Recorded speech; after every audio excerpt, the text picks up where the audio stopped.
देखिए, how to find cube root. अगर किसी बड़ा अंक में अगर आपको दिया जाए तो कैसे आप उसका क्यूब रूट निकालेंगे। मान लीजिए इतना बड़ा बड़ा अंक लिया गया है, ठीक है। तो सबसे पहले आपको 10 तक तो क्यूब याद है, क्लियर। अगर आपको याद नहीं भी होगा क्यूब इसका, तो आप यहां से बात को समझिए। 0 का क्यूब क्या होगा? 0। 1 का क्यूब 1, 2 का क्यूब 2 गुना 2 गुना 2 यानी 2 इंटू 2 इंटू 2 8 होगा। कुल मिलाकर आप 5 या 6 नंबर तक तो आप आराम से क्यूब जानते हैं।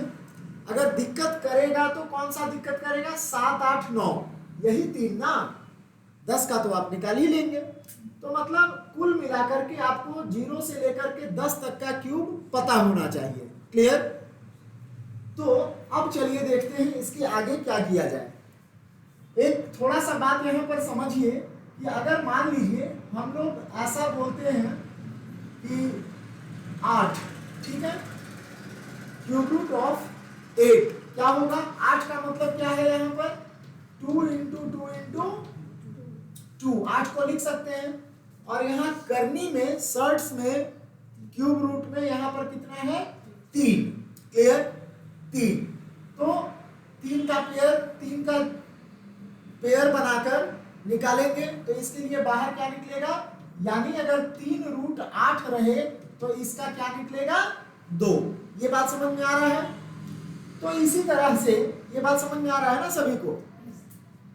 तो इसी तरह से हम लोग क्या करेंगे, देखिए यहां ध्यान से।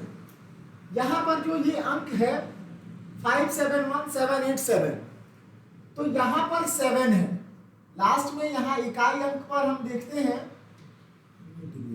चलिए यहां पर लास्ट में इकाई अंक पर हम देखते हैं तो यहां पर क्या है? 7 है। जो क्यूब होगा ये 3 अंक आपको ले लेना है, यहां से ये 3 अंक आपको ले लेना है, ये 3 अंक, ठीक है, ये 3 अंक आपको ले लेना है। 3 अंक लेने के बाद आप इसमें देखिए कि यहाँ लास्ट में 7 किसके पास है? यहाँ लास्ट में 7 किसके पास है? क्लियर। तो यहाँ पर आप देख रहे हैं कि लास्ट में 7 आएगा किसके पास? 3 का क्यूब में 7 आ रहा है, क्लियर।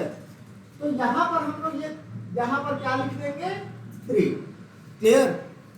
इसके बाद ये 3 अंक इधर से हम लोग खत्म कर देंगे। ये जो 3 अंक है ना, ये हम लोग समझेंगे कि इसका काम हो गया। हमेशा 3 डिजिट लेंगे, क्लियर। इसके बाद 571 ये जो बच रहा है 571, ये आप देखिए कि किसके बीच में आ रहा है। तो यहां से आप देखिए, ठीक है, कि 571 किसके बीच में आ रहा है? तो 512 से 729 के बीच में आ रहा है, ठीक है। 512 से 729 के बीच में आ रहा है। तो बड़ा वाला अंक तो हो नहीं सकता है, 729 तो कभी होगा नहीं, क्लियर। इसलिए छोटा वाला जो अंक रहेगा वो हम लोग, छोटा वाला अंक का वैल्यू क्या है? 8 का क्यूब 512, क्लियर। तो यहाँ पर क्या लिख देंगे? क्या लिख देंगे? 8। आपका क्यूब हो गया। तो पहला वाला किसका क्यूब है? 83 का, 83 का क्यूब आपका रहेगा। बात समझे? उसी तरह से चलिए हम लोग सेकंड देखते हैं। सेकंड में क्या करेंगे? देखिए 8 है यहाँ पर इकाई स्थान पर 8 है। यहाँ पर देखिए कि 8 किसके पास है? 8 किसके पास है? 2 के पास, ठीक है। तो इस 8, ये 8 यहाँ पर है। क्वेश्चन एक बार यहाँ पर फिर से लिखते हैं, 1728, ठीक है। अब यहाँ पर ध्यान से देखिए, ये 8 है। 8 हमारा किसके पास है? 2 के पास, 2 का क्यूब। तो यहाँ पर क्या लिख देंगे? 2 लिख देंगे। अब इधर से इस तरफ से 3 डिजिट यहाँ से लेके खत्म कर देंगे, क्लियर। समझेंगे कि है ही नहीं। तो अब मेरे पास क्या बच रहा है? 1 बच रहा है ना। तो 1 किसका होता है? 1 का ही होगा, क्लियर। तो यहाँ पर क्या लिख देंगे? 1, क्लियर। तो ये किसका हो जाएगा? 12 का। नेक्स्ट देखते हैं। थर्ड नंबर देखिए, यहाँ पर आपके पास 5 है, यहाँ पर आपके पास 5 है इकाई पे। यहाँ से देखिए 5 किसके पास है? 5 के पास है, ठीक है। तो ये 5 इसके पास है, तो 5 का 5 यहाँ पर हम लोग लिख देंगे। क्लियर? अब यहाँ से 3 डिजिट यहाँ से लेके खत्म कर दिए। ये 3 डिजिट समझेंगे कि ये है ही नहीं, तो यहाँ पर क्या है अब 91 91 है ना। अब यहाँ से देखिए कि 91 किसके किसके बीच में है, किसके किसके बीच में है, देखिए 64 और 125 के बीच। तो 125 ये वाला तो कभी हो नहीं सकता है, ये नहीं होगा ना, क्योंकि बड़ा अंक है। तो छोटा अंक क्या है फिर 4, तो यहाँ पर इसका आंसर क्या हो जाएगा 45 है ना। 45 का ये क्यूब हो, 45 का अगर हम लोग क्यूब करेंगे तो 91125 आएगा। ये बहुत आसान तरीका है निकालने का, इससे आप कॉम्पिटिटिव एग्जामिनेशन में तुरंत निकलेगा। ठीक है, कहीं कोई दिक्कत नहीं रहेगा। चलिए नेक्स्ट देखते हैं। लास्ट में यहाँ 2 है। क्लियर? लास्ट में यहाँ 2 है।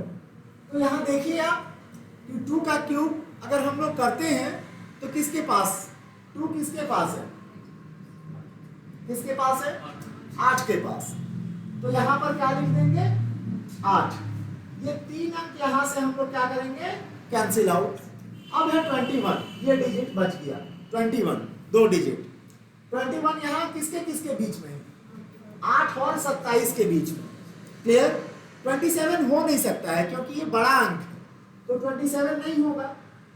तो छोटा वाला अंक यहाँ पर क्या लिख देंगे। अब अगर हम लोग 28 का क्यूब करें तो ये हो जाएगा। क्लियर? अगर ये मेथड आप सीख लेंगे तो एग्जाम में कॉम्पिटिटिव एग्जामिनेशन में बहुत तेजी से, आपका देख रहे हैं कितना तेजी से निकल रहा है। ठीक है, अब अगर ये मेथड नहीं आएगा तो फिर क्या करेंगे, तो फिर आपको यही परंपरागत तरीके से करना पड़ेगा ये काम। जैसे 21952, तो 21952, अब आप इसको छोटा छोटा अंक से भाग देते हुए लाएंगे, फिर इसका पेयर निकालेंगे। बात समझे? तो एक क्वेश्चन बनाने में आपको कम से कम 2 मिनट से 3 मिनट तो जरूर लगेगा, अगर मैथ बहुत ज्यादा फास्ट है तो। इसलिए ये परंपरागत तरीका जो है ट्रेडिशनल मेथड, इसको आप छोड़ दीजिए, इससे आप नहीं सीखिए, है ना। अब आप शॉर्टकट मेथड से सीखिए। अब चलिए इसका आप लोग जल्दी से अगर सीख लिए हैं तो इसका आप लोग जल्दी से क्या होगा इसको निकाल कर दिखाइए और कमेंट बॉक्स में इसका आंसर कमेंट करिए।